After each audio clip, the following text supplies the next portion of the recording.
Hindi ko alam kung totoo ito mga ka-reaction, pero gusto nyo bang matanggal sa Congress at makulong si Martin Romualdez? Napail na sa fiskal ang kasong kriminal ni Martin Romualdez after 10 days ng reglementary period ng counter affidavit niya. Magkakaroon ng resolusyon ng fiskal. If mayroong probable cause, ito ay ma-file na sa court. Ang court mag-issue na ng warrant of arrest. Wait po natin at abangan ang process, guys. Oh. Di ba mga reaksyon? Si Tambaluslos kaya nagbabalot-balot na. Baka tawagan mo na, Tamba. Tawagan mo na yung mga dapat tawagan dyan sa Ambayan ni Pinail. Regional Trial Court ba yan? O tawagan mo na, di ba, yung heavy luggage? Totoo ba yung heavy luggage, Tamba? Na tinawagan mo yung Supreme Court? O di ba? Yan, Regional Trial Court lang yan. Baka kayang-kaya natin yan, Tamba. Tawagan natin. Tawagan natin, bilisan natin. Kasi yung telepono ko. Kasi yung telepono ko. Ito. Tamba, tatawagan ko ha. Tatawagan ko para sa'yo. Hello? Reaction TVPH to. O, di ba na-file na yung kaso laban kay Tambaluslos? Yung kaso na pinail ni attorney Bebot Alvarez. O, si Speaker Bebot Alvarez, yung pinail nilang kaso. Kasama si attorney Senator Bondok. Tsaka si attorney Hinlo ba yun? Attorney Hinlo? Attorney Hinlo ba yun? Attorney Basta mga senator yun. Senatoriables ng PDP laban. Oo! Yung in regards with English po yan ha. With regards in the filling up of the blanks. Yung tinatawag nating GAA, tsaka yung GAB, tsaka yung tinatawag nating walastik yan, nakalimutan ko kung tawag doon. Yung bicameral committee report. Yung kaso nila. Pandaram, ano ba yun? Falsification of legislative documents. English yung lalim nun Falsification. Pamimeke. Kailan ba ipapa-aresto? After 10 days, okay, bye. After 10 days daw po.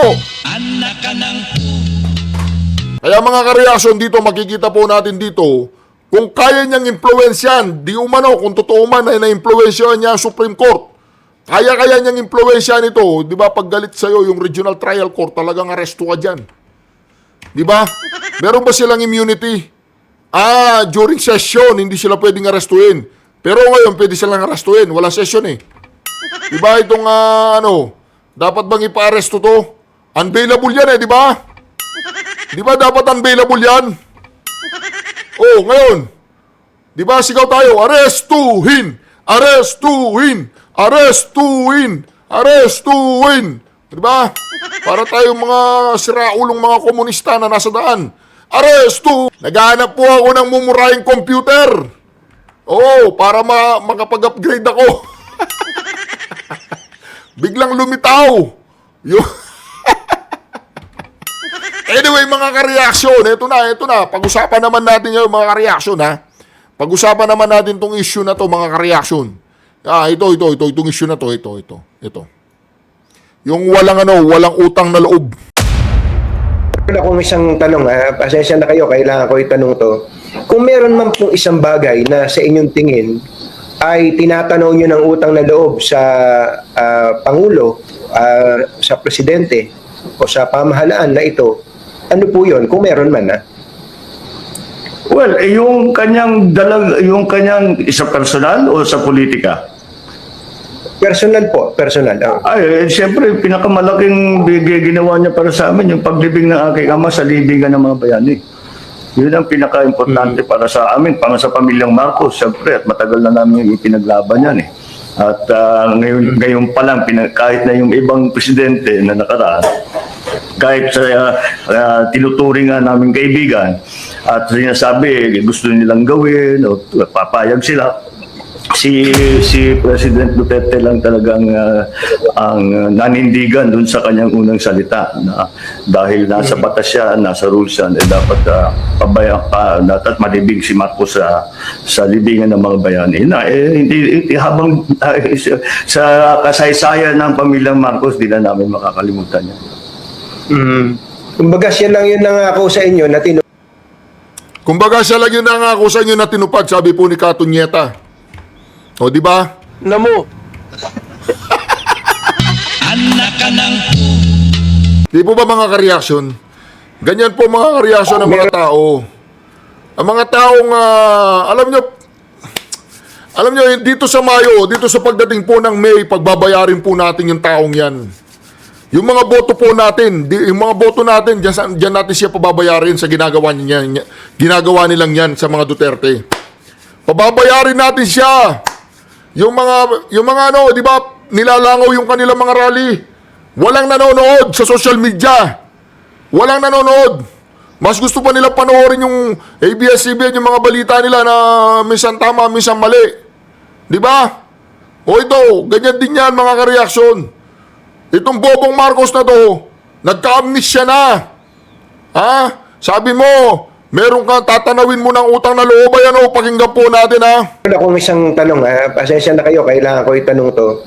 Kung meron man pong isang bagay na sa inyong tingin ay tinatanaw nyo ng utang na loob sa Pangulo, sa Presidente, o sa pamahalaan na ito, ano po yun? Kung meron man Well, yung kanyang isa personal o sa politika? Personal po, personal. Ay, siyempre, pinakamalaking ginawa niya para sa amin, yung paglibing ng aking ama sa libingan ng mga bayani. Yun ang pinaka-importante para sa amin, para sa pamilyang Marcos, siyempre, at matagal na namin pinaglaban yan eh.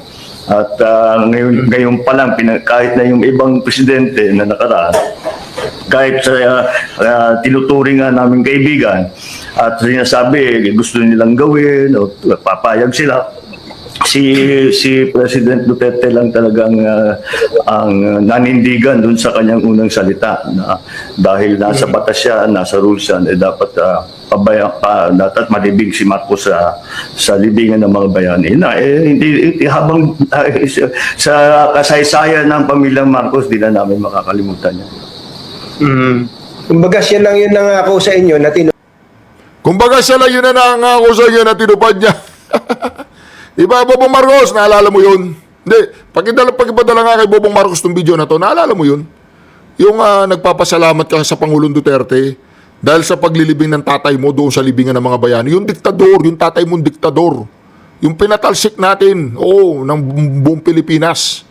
Dahil di umano kayo yung mga magnanakaw, mga mandarambong, di umano marami kayo ninakaw sa ating bayan.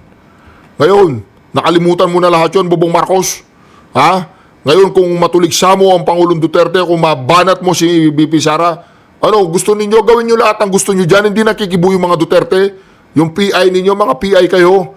Yung People's Initiative ninyo, na gusto nyo manatili sa kapangyarihan hanggang habang buhay, habang may hininga kayo. Gusto nyo ganon? Ganon ang gusto nyo? Mga kareaksyon, ganon daw ang gusto nila. Mantakin nyo yan. Dito po mga kareaksyon, makikita po natin mga kareaksyon na ganito po talaga ang uri. Ang uring pagkatao ng mga to. Pagkatapos pakinabangan, pagkatapos makuha ang gusto, pagkatapos nilang mauto-uto si BP Sara, ang kapalit po ay i-impeach. Alam nyo, politika lang yan, Bobong Marcos. Politika lang yan. Matatapos ang political career ninyo. Matatapos din kayo dyan sa Malacanang. Hindi kayo habang buhay dyan. Ngayon, pagkatapos nyo dyan, tamba, kami naman. So, pag kami na nandyan, anong gagawin ninyo? Tanong lang, anong gagawin ninyo pag kami na nandyan? Kakaibiganin nyo li kami ganoon? Panoorin po ninyo to, nilalangaw po ang kanilang mga rally. Alright, alam nyo po ba, nilalangaw po yung rally nila ngayon. Ayan, live po yan mga kareaksyon, live Ilan po yung nanonood mga kareaksyon? Nakikita po ninyo, ipapakita ko yan 397 watching Ayan po, live po yan mga ka-reaction, no? Nagsasalita po dyan si Bobong Marcos, in-stop ko lang, oh. Pakinggan ninyo, ha? Pakinggan po ninyo mga ka-reaction. Live po yan, ayan. Tingnan po ninyo, ha? Ayan po mga ka-reaction, pakinggan ninyo. His Excellency Ferdinand Romualdez Marcos Jr. Alyansa ng pagkakaisa.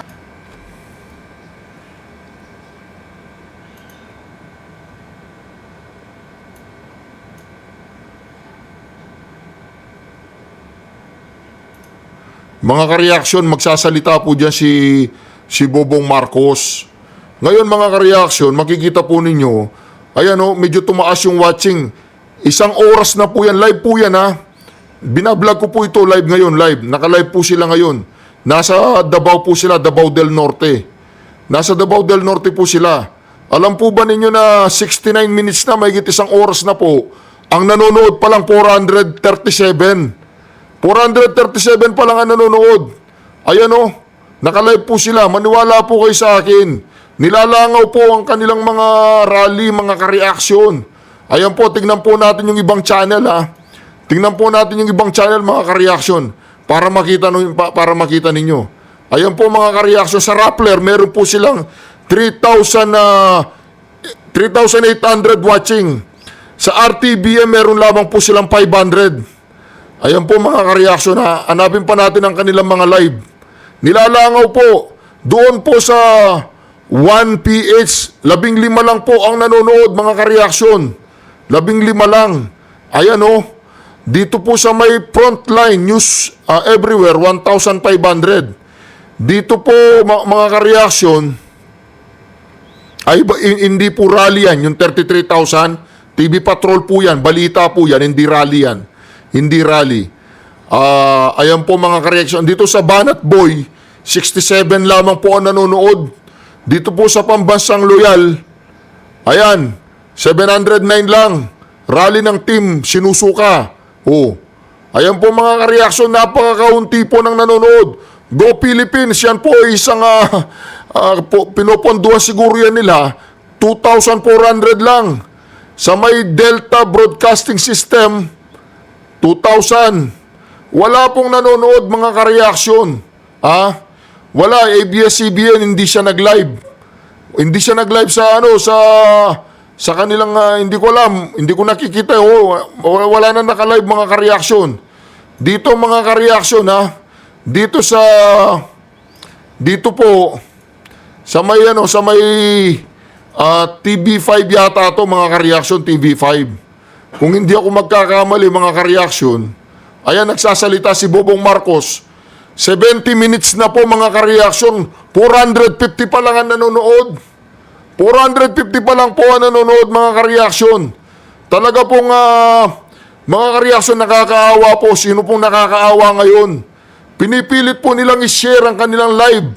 Talagang wala pong nanonood mga ka-reaction. Tingnan po ninyo sa Rapplers.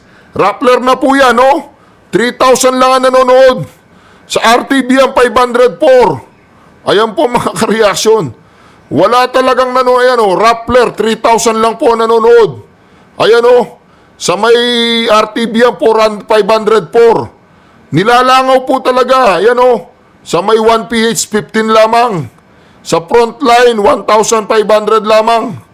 Itong TV Patrol, tingnan po natin Itong TV Patrol, kung anong balita nito. Yung TV Patrol, tingnan natin. Kung ano yung binabalita nila dito, ano yung naka-live. Tingnan po natin wala. Balita po mga ka-reaction Yung 33,000 na 36,000 na nag-live stream, yung TV Patrol mga ka-reaction, balita siya.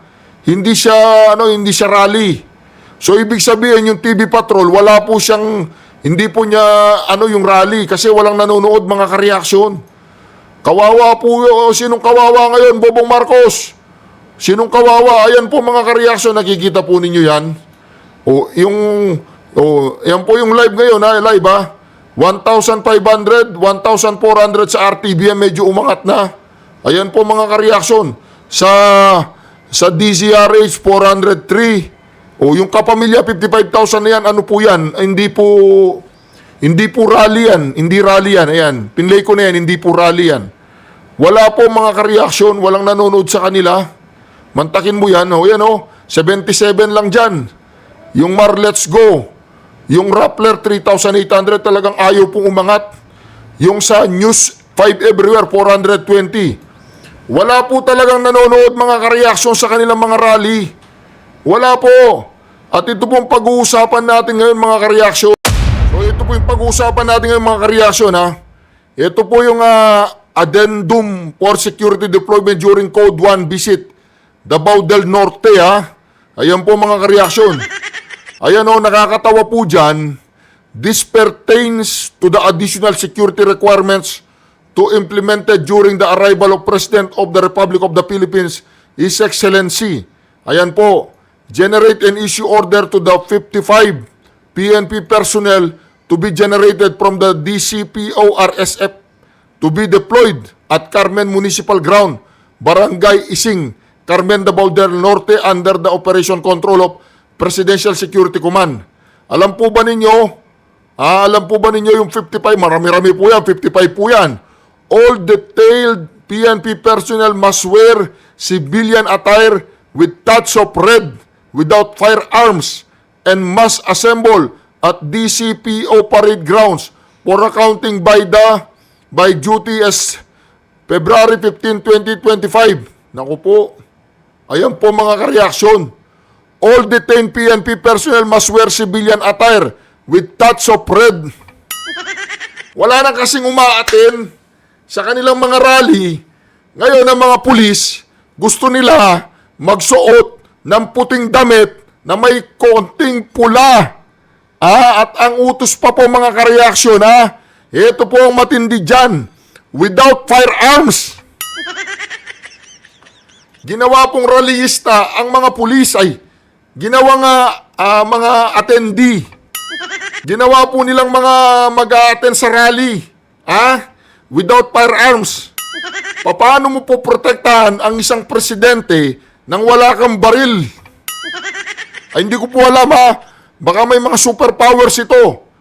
Pupunta ka dyan sa may parade ground for accounting by duty SDO and DO. On February 15, 2025 tomorrow at 8 a.m. prior to dispatch. Without firearms, personnel must wear civilian attire with touch of red, white. All PNP personnel must wear civilian attire with touch of red. Civilian attire with touch of red. Mga ka-reaction, talaga nakikita po natin dito ang desperate move ng mga tao na to. Pati mga pulis ginawa po nilang mga rallyista. Pati mga pulis pa naman ginawa niyong rallyista. Grabe na kayo. Wala na ba? Hindi, nakita naman po natin mga ka-reaction. Nakita naman po natin talagang wala po mga ka-reaction nag-a-attend. Wala pong nag-a-attend mga ka-reaction. Mantagin ninyo yan. Walang nag-a-attend. Yan po ang nakita natin mga ka-reaction sa kanilang mga rally. Ito po mga ka-reaction, ipapakita ko ulit Ito yung mga rally nila ipapakita ko po ulit sa inyo mga ka-reaction. Para makita ninyo Ito po yung mga rally nila. Naku po, talagang dito makikita nyo po ang mga desperate move nila. Ayan po mga ka-reaction. 3,800 lamang. Mantagin ninyo yan. Yung mga nag-a-attend sa rally nila. Ayan dito po sa ayan mga ka-reaction. Sa News 5, 1,500. Sa RTBM, 1,400. Medyo dumami na. Kanina, 400 lang yan. Nagsasalita na po dyan ng ayan po, sa DCRH, 403. Yung pong ABS-CBN na yan, pipindutin ko yan, papakita ko sa inyo. Hindi naman po rally yan. Baka sabihin nila, rally yan. Ang dami namang nanonood sa rally nila kung ano yan. Ayan Ayan po mga ka-reaction. Ano po yan? Kapamilya TV Patrol. Ang nanonood po, 66,000. Pero hindi po rally yan. Hindi rally yan. Lilinawin ko lamang po, hindi rally yan. Ayan po mga ka-reaction, hindi rally yan. So dito makikita po natin mga ka-reaction. Makikita po natin dito, ayan, sa GMA, hindi rin rally yun, yung 14,000 na yun, balita yun. Ayan po ang rally mga ka-reaction. Ayan o, ayan, 70, 20, yung 29,000 po na yan, hindi rally yan. Live stream po yan ng, ng 24 hours, weekends. Yan po ang rally, yung 518 na News 5 everywhere. Ayan po, wala pong nanonood sa kanilang rally mga ka-reaction. Kanina ko pa po, yan. Kanina ko pa po inahanap na kung saan magkakaroon po ng malawakang panonood sa kanilang rally. Ngayon, ito pa po ang nabasa natin, yung mga pulis na ipadadalang additional security ay hindi po sila naka-uniforme.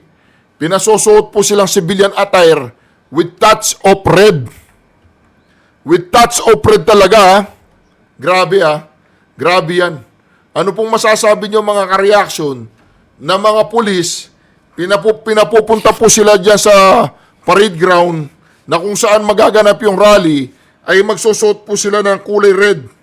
Grabe po mga ka-reaction Grabe na po ang kanilang desperasyon.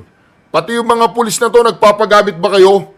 Nagpapagamit ba kayo sa political Di ba dapat ang mga pulis apolitical po yan? Di po pa dapat ang mga pulis hindi po yan na nakikipag-participate sa mga political activities? Di po ba? Bakit po nagpa-participate po ang mga to sa mga political activities? Ano po ang inyong pakay? Bakit kayong mga pulis kayo nagpapagamit kayo sa mga political activities? Di ba bawal yan? Di ba? Hindi ba ninyo tinanong, bakit kami magsusuot ng civilian attire at without firearms, wala kaming mga baril?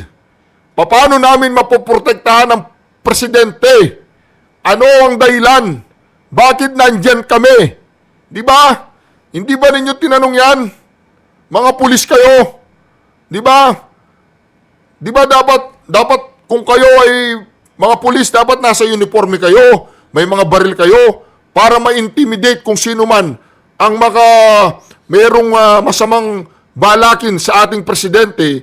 Di po ba mga ka-reaction, para ma-intimidate sila at kung meron silang gustong gawin sa Davao po yan marami pong mga dyan, marami mga Davaoenyo dyan. Di ba? Kaya mga ka-reaction dito nakikita natin yung ating kapulisan nagpapagamit na ba kayo sa gobyerno? Di ba? Nagpapagamit na ba kayo? Ayan malinaw dyan, this is pertains to the additional security requirements to the implemented during the arrival of the President of the Republic of the Philippines, His Excellency Ferdinand R. Marcos Jr. and party. Di ba mga ka-reaction? Napag-aalata po para ba dumami yung mga nag-aatin? Makikita at pinasosuot pa sila with touch of red. Alam naman po natin ang kulay ni Bobong Marcos, yung alyansa ay kulay red. Di po ba mga ka-reaction? Ngayon, ayan perform other tasks and directed. Naku po mga ka-reaction. Nakikita po ba ninyo yan mga ka-reaction? Nakikita po ninyo yan? Ano pong ibig sabihin yan? Di ba? Nagpapagamit na ba ang administrasyon, ang mga pulis sa mga political activities ng mga alyansa ng mga nilalangaw, alyansa ng mga sinusuka. Tapos meron ding alyasang kumakain na suka. Tayo naman, team suka tayo, team suka. Di ba mga ka-reaction? Ano kaya naman ang masasabi ni Attorney Vic Rodriguez sa nangyayaring ito? Pagka-proclamation rally, dapat ang ikinikwento mo kung bakit dapat iboto yung mga kandidatong ini-endorse mo. Subalit sinimulan nila sa mali, sa negative campaigning, mabuti na rin yun para masagot natin lahat ng issue na pilit nilang pinagtatakpan, katulad ng korupsyon, yung pagkalat ng illegal na droga, yung patuloy na pagtanggi na sumailalim sa isang open, fair, transparent, and credible hair follicle drug test. Yan ang mga issue na dapat pag-usapan sa nalalapit na eleksyon. Di ba dapat pag-campaign is walang ganon? Kasi dapat kaibigan mo lahat eh, yung gathering votes. At saka alam mo, pagka Pangulo ka ng bawat Pilipino. Hanggat maaari, hindi ka nakikialam sa campaigning. Hanggat maaari, hindi ikaw ang namumuno at nagsisimula ng negative campaigning, ng name calling. But maganda nga rin yun, sinimulan niya, di sasagutin lang ng ating grupo ang mga Duterte senatorial candidates. Binabasa niya lahat sir eh. Kahit pa basahin mo, pag pinagbasa ka ng mali, babasahin mo pa rin. Mabuti pa rin yun para pabalik-balik tayo sa issue ng droga, ng yung patuloy na pagtanggi sa mailalim sa drug test, yung maanomalya, immoral, unconstitutional, illegal, at criminal na 2025 budget. Ito pag-usapan natin. At panatag kami na ang lahat ng kandidato na kasama ko dito sa Duterte senatorial candidates kaya makipag-usap sa taong bayan on issues na talaga namang dapat ay pinag-uusapan. Gagayahin niyo po ba ng laki na yung Duterte senatorial votes yung ganon, negative campaigning? Wala sa Pamarap na amin. kayo sa kabila sir? Alam mo, malungkot na buhay nating mga Pilipino dahil laganap ang kahirapan, ang kagutuman, ang korupsyon, ang kriminalidad at droga. Ang inflation mataas pa rin. Hindi kailangan ng sambayan ng Pilipino yan. Pag-usapan natin kung paano ninyo patuloy na binubudol ang Pilipino. Pag-usapan natin kung gaano kalaki ang ninanakaw ninyo sa kaban ng ating mga Pilipino. Yan ang pag-usapan natin. Team Suka sir versus Team Sinusuka. Saan ka doon? Ang suka kalaban ng tanso. Ang suka kalaban ng mga peking ginto. Ang suka ang kalaban ng mga mambubudon. Narinig mo yun, Bobong Marcos? Narinig mo yun? Ang suka ang kalaban mo. Oo, mag-cleansing ka, suka. Ganyan po mga kareaksyon, pati mga pulis ba naman? Mga pulis kailangan magsuot ng pula with touch of red, without firearms. Ang galing po ng mga kareaksyon. Ganun na ba talaga ka-desperado ang Bobong Marcos alyansa, sinusuka?